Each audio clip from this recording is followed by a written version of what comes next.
Dans cette vidéo, je vais t'expliquer en détail le trade qui m'a permis d'encaisser 400 € hier dans la matinée. Donc reste bien jusqu'à la fin, n'hésite pas à prendre des notes et à me poser si tu en as tes questions en commentaire. C'est parti.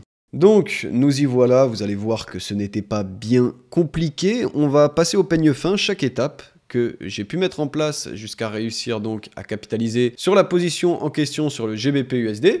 C'est pour cela que j'ai tout simplement effacé tous les dessins pour que l'on puisse partir de quelque chose de tout blanc, d'un graphique tout blanc et faire vraiment les choses de A à Z ensemble dans cette vidéo. Ok? Donc première étape, toujours le 4 heures, histoire de se situer, histoire de comprendre où est-ce que le prix est en train d'évoluer actuellement.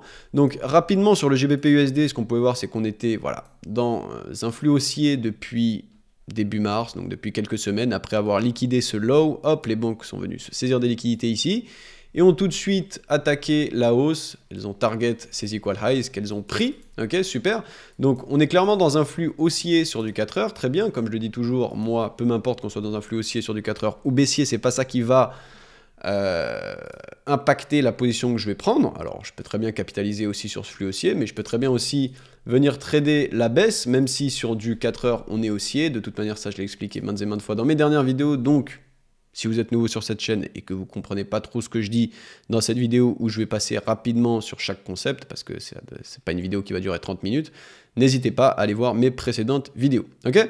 Donc là, ce que l'on pouvait voir, c'est que, ok, on est dans un flux haussier sur du 4 heures, c'est super, mais que là, depuis début avril, on a une correction qui se met en place. Cette correction, elle n'est pas anodine, elle survient au niveau de cette zone de supply 4 heures, d'accord? Cette zone de supply qui était à l'origine de l'impulsion qui ici était venue casser et créer un nouveau plus bas à l'époque dans le flux baissier. Ok, super, ça aussi je l'explique dans mes dernières vidéos très en détail, donc n'hésitez pas à aller les voir si ce n'est pas encore déjà fait.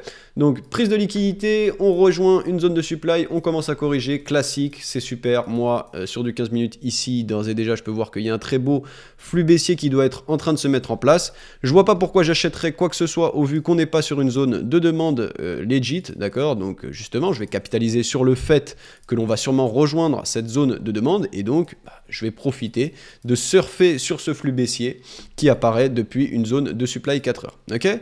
Tout est logique, on va sur du 15 minutes et on va voir ce qui se passe. Donc, je vais supprimer ça pour que ça fasse moins chargé le graphique. Ce que l'on pouvait voir, comme je vous l'ai dit, c'est qu'on avait un très bel order flow baissier sur du 15 minutes. D'accord? Un très bel order flow baissier sur du 15 minutes qui avait démarré depuis cette zone de supply 4 heures. Très bien. Et ce qu'on pouvait voir, c'est que lundi, on avait eu une grosse impulsion baissière qui était venue créer beaucoup de déséquilibre sur le marché, qui était venue se faire remplir dans la soirée, dans la soirée, dans la journée qui avait suivi, donc mardi, hier. Et ce que l'on pouvait voir, c'est que donc, on était venu remplir le déséquilibre, on était venu liquider ce high, et évidemment, étant dans un flux baissier super correct, super institutionnel, si je puis dire, dans le sens où on crée des plus bas de plus en plus bas à chaque fois, plus bas, plus bas, plus bas, et on est plutôt bien en train de respecter les zones de supply à chaque fois.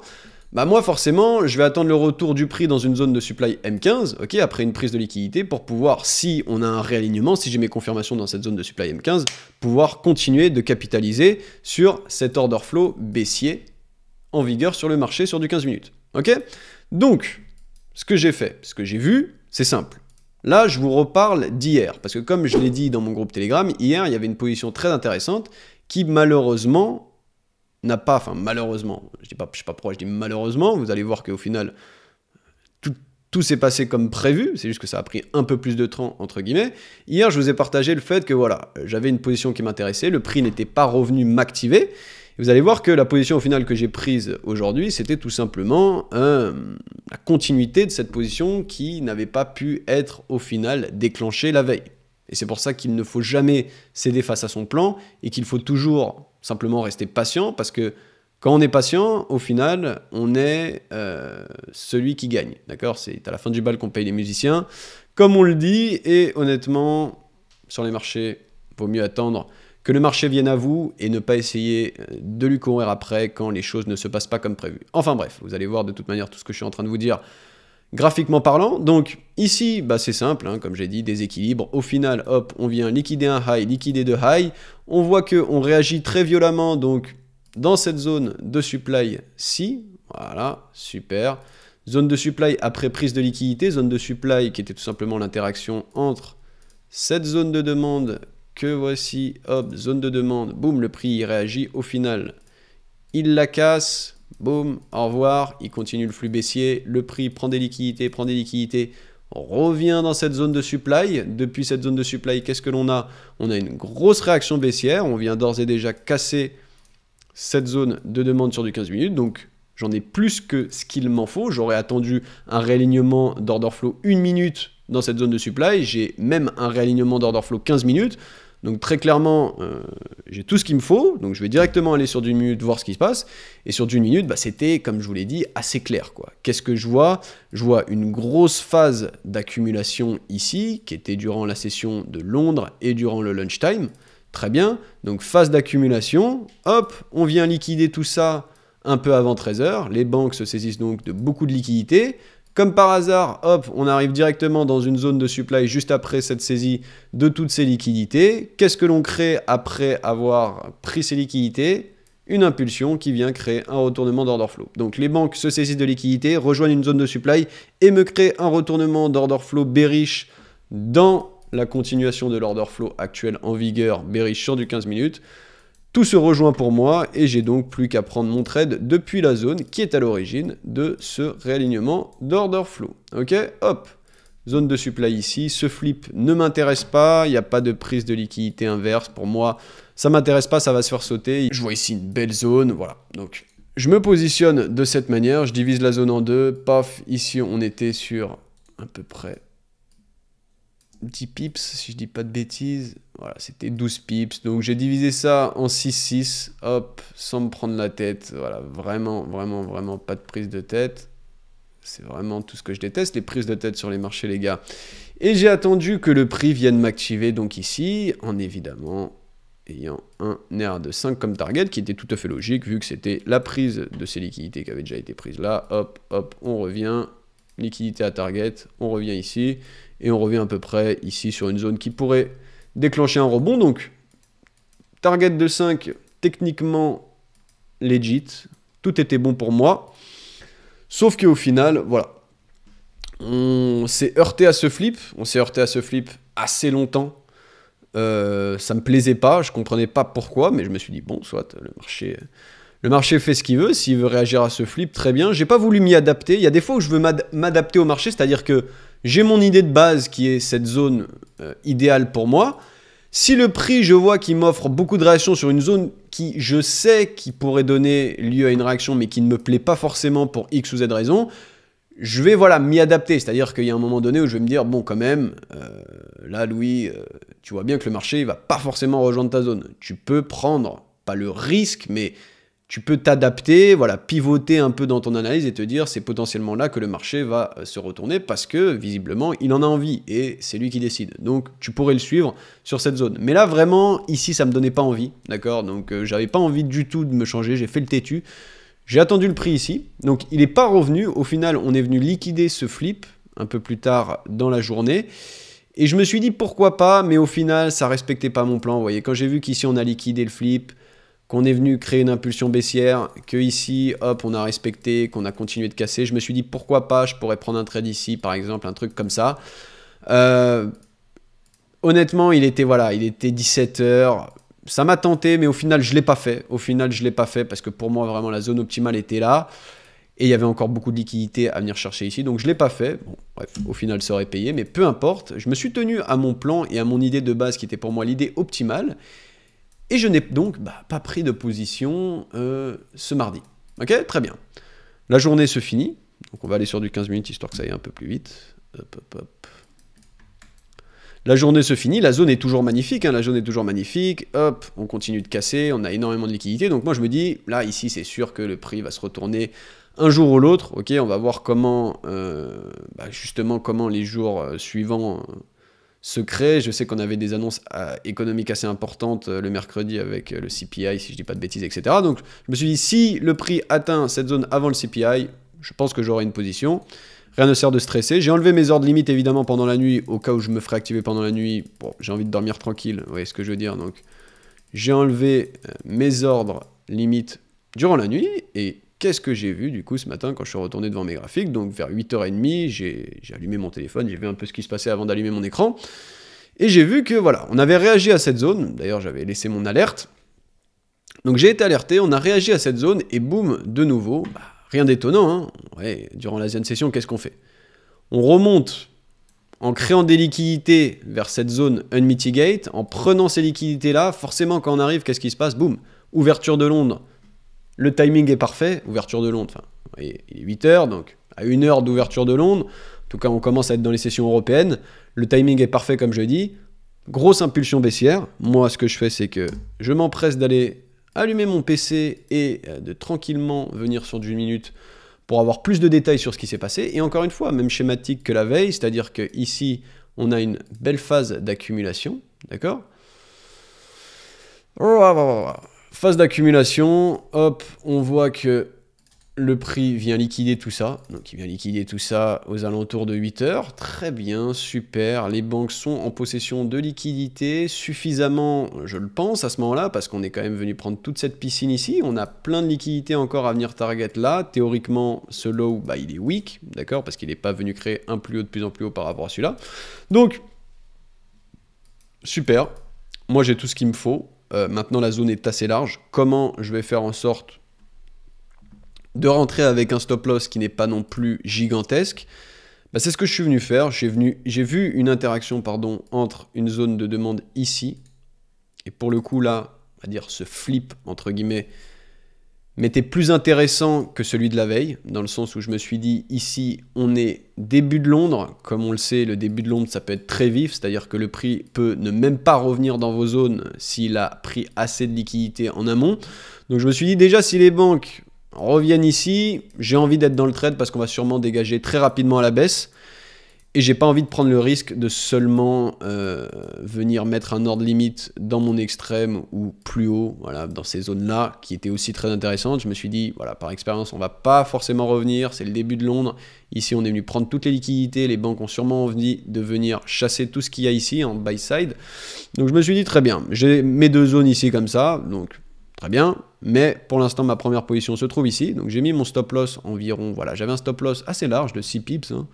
Un truc comme ça, environ. Je suis rentré juste ici, à la mèche près. Hein. J'avais pas envie de me faire passer le mouvement pour un pips. Donc, des fois, voilà, les gars, ne soyez vraiment pas des raffineurs de l'extrême. Ça sert à rien. Ici, par exemple, moi, vraiment, je vais me mettre à la bougie près. D'accord? À la bougie près. Parce que si le prix, il fait ça, tac, et qui mèche et qui dégage, tout particulièrement au début de Londres, je peux vous dire que déjà par rapport à votre broker, déjà évidemment, analysez le prix aussi sur MT4 de votre broker. Il y en a beaucoup qui me disent oui, je me fais pas activer sur mon broker, etc. Bah oui, si vous regardez que le prix sur TradingView et qu'ensuite vous prenez votre position sur votre téléphone, moi si je vous montre là le graphique de E8 avec lequel j'ai pris position, on n'est pas du tout sur le même niveau de prix, d'accord? Enfin, c'est que le prix n'est pas le même. C'est-à-dire qu'ici, par exemple, j'ai pris position ici, ça serait à 40 sur le screen que je vais vous mettre tout de suite, j'ai pris ma position à 36.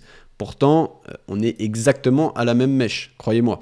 Donc c'est pour ça, ayez un coup d'œil sur votre graphique MT4 une fois que le prix se rapproche de votre point d'entrée pour ne pas justement vous faire niquer, hein, je suis désolé d'employer ce terme, mais très clairement, vous faire niquer de 1 ou 2 pips et que le prix au final parte sans vous. D'accord? Donc bref, voilà, ceci étant dit, petite parenthèse fermée, j'ai pris ma position ici et j'ai target, d'accord, un ER de 5 qui était à peu près en dessous cette zone. D'accord, voilà, c'était à peu près là, mon ER de 5, c'était en dessous de cette zone. Bon, je me suis dit, c'est pas très logique cette target, dans le sens où théoriquement, effectivement, sur du 15 minutes, bah, on est censé venir liquider ce low, ok, voilà, très clairement. Maintenant, je me suis dit, je me laisse l'espace pour voir à peu près dans quel mood va arriver le prix, entre guillemets. Je sais que voilà, on pouvait arriver dans ces eaux-là vers 11h, peut-être 11h30, je ne savais pas, d'accord, je ne savais pas à quelle heure. Et je me suis dit, bon, si on arrive vers 10h30, 11h, 11h30, sachant qu'il y a des grosses annonces économiques cet après-midi, et qui dit grosses annonces dit, voilà, fin de session de Londres, souvent choppy, on vient ranger, on vient justement créer des liquidités pour qu'à 14h30, boum boum.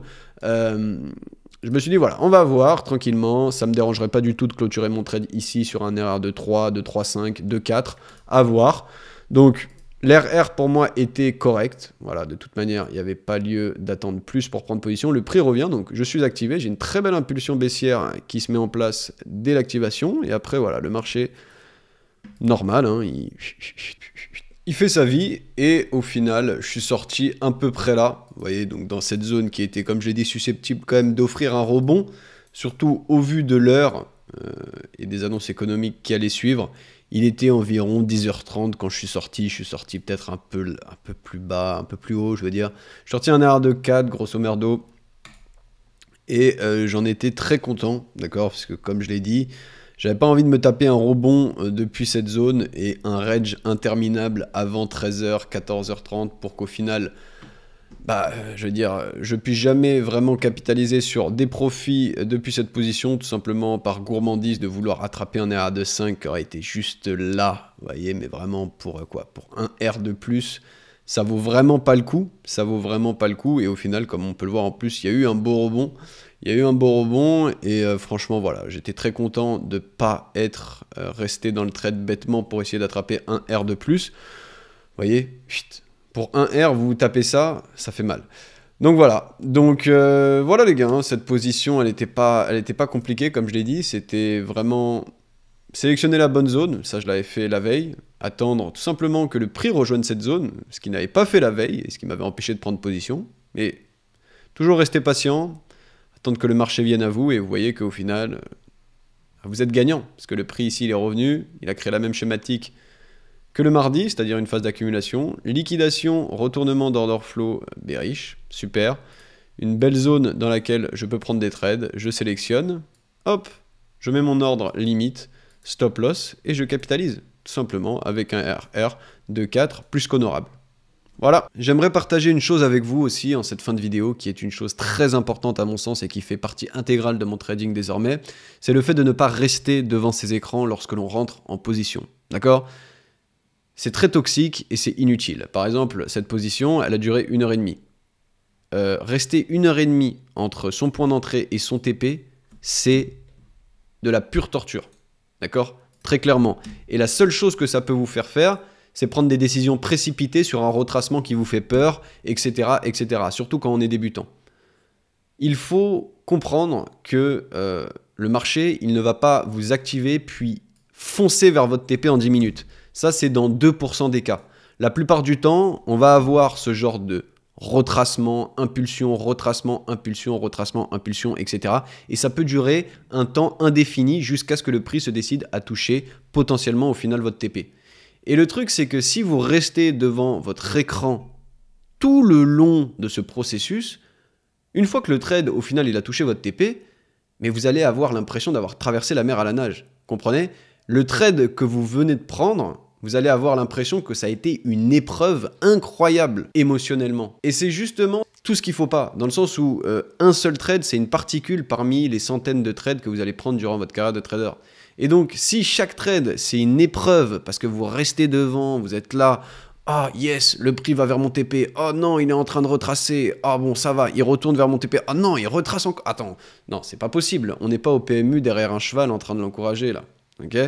Donc, réellement, pensez-y, il y a des moyens de manager son trade sans être devant son écran, par exemple, en mettant tout simplement une première alerte ici, par exemple à 2R, quand le prix vous active, c'est-à-dire que vous mettez une première alerte ici, vous avez l'information que le prix est désormais dans votre sens, très bien. Si vous voulez par exemple vous mettre à BE, à 2R ou quoi en fonction de vos règles de money management qui vous sont personnelles, vous le faites, vous jetez un œil un peu à comment la schématique est en train de se mettre en place, etc. etc.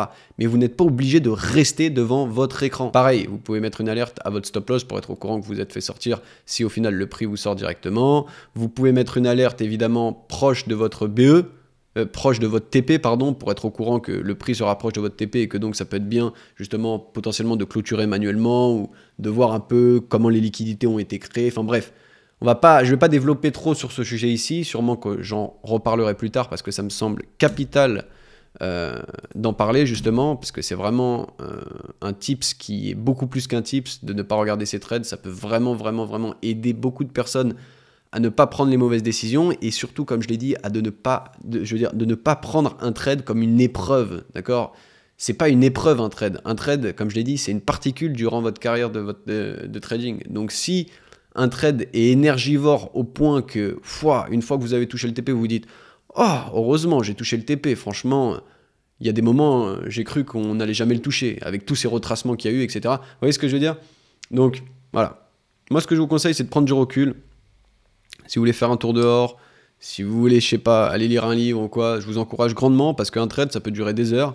Et si vous êtes là, comme je l'ai dit, comme derrière un cheval au PMU, à encourager le trade, à dire « Allez, vas-y, vas-y, vas-y », et à flipper à chaque retournement, chaque retracement qui peut opérer durant vos profils latents, ça va être très très très compliqué, et surtout si vous n'êtes pas habitué, vous allez prendre des mauvaises décisions, vous allez sortir trop tôt, vous allez vouloir sécuriser des profits, etc. etc.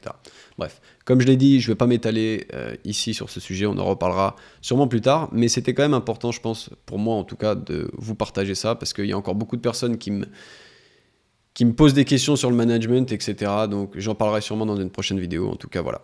Ça c'est un tips.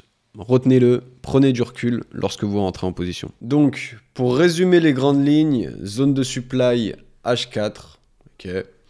Zone de supply H4, réaction baissière du prix, 15 minutes, order flow baissier donc, et je viens tout simplement surfer sur cet order flow baissier, comme on l'a vu. Voilà, je viens sélectionner ma zone de supply, qui est tout simplement à l'origine de la continuation de cet order flow baissier, ok, en ayant une interaction avec cette zone de demande et en étant à l'origine de la cassure de ce plus bas, de la création d'un nouveau plus bas de plus en plus bas et de la cassure aussi par la même occasion de la zone de demande. Okay, donc zone de supply M15 dans l'order flow baissier depuis la zone de supply H4.